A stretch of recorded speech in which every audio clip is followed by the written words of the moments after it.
Առողջական վիճակի վատթարացման պատճառով ամբողջ Վրաստանի կաթողիկոս պատրիարք Իլիա II-ը տեղափոխվել է Կովկասի բժշկական կենտրոն։ Պատրիարքը գտնվում է բժիշկների հսկողության տակ։ Առկա տեղեկություններով Սրբազանի վիճակը 3 գիշերն է ծանրացել։ Կլինիկայի տնօրենի խոսքով հիվանդին բժշկական հաստատություն են տեղափոխել ստամոքսից զանգվածային արյունահոսությամբ եւ նա գտնվում է կրիտիկական վերակենդանացման բաժանմունքում։ Վիճակը մտահոգիչ է, իսկ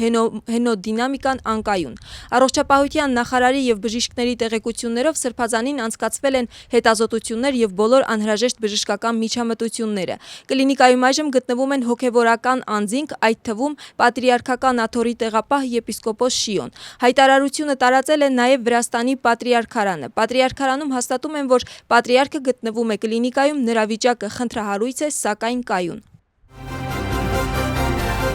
Այսօր Վրաստանի խորհրդարանի նախագահը օրենսդիր մարմնին կներկայացնի գործունեության տարեկան հաշվետվությունը։ Շալվա Պապուաշվիլին կամփոփի խորհրդարանի 1 տարվա աշխատանքը եւ ուշադրություն կդարձնի այն օրենքներին, որոնք ընդունել են падգամավորները։ Դրամաշնորհների մասին օրենքը, կրթական բարեփոխումը, դրանք այն նախաձեռնությունների ոչ ամբողջական ցանկն են, որոնք անցած տարի հաստատել է Վրաստանի խորհրդարանը։ Հաշվետվության ներկայացումից հետո խորհրդարանի անդամները հնարավորություն կունենան հարցեր տալու Պապուաշվիլիին եւ խոսքով ելույթ ունենալու։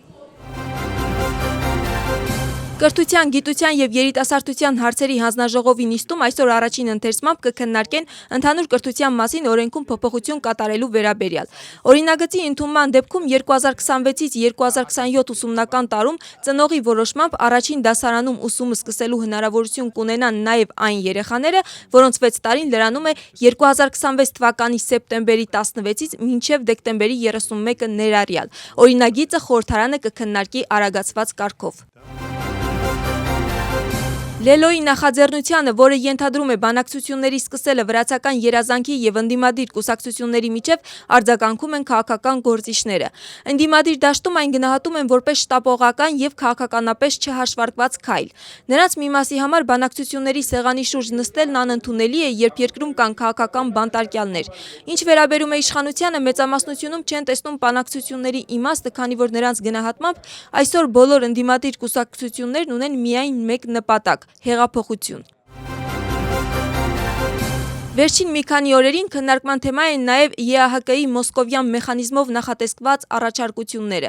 Ընդդիմությունում ասում են, որ եզրակացությունը չափազանց ծանր է եւ եթե առաջարկությունները չկատարվեն, չի բացառվում, որ գործը հասնի մինչև Հաագա։ Իսկ մեծամասնությունը եզրակացությունը գնահատում է որպես պետության ներքին գործերին միջամտության փորձ եւ փաստաթղթում ներկայացված մեղադրանքները անվանում է կեղծիք։ Հիշեցնենք, որ ԵԱՀԿ-ի անդամ 24 երկրներ համատեղ հայտարարություն են տարածել եւ կոչ արել Վրաստանին կատարել մոսկովյան մեխանիզմի առաջարկությունները։ Զեկույցում ասվել է, որ Վրաստանում ժողովրդավարական տեսանկյունից ակնհայտ հետընթաց է տեղի ունեցել։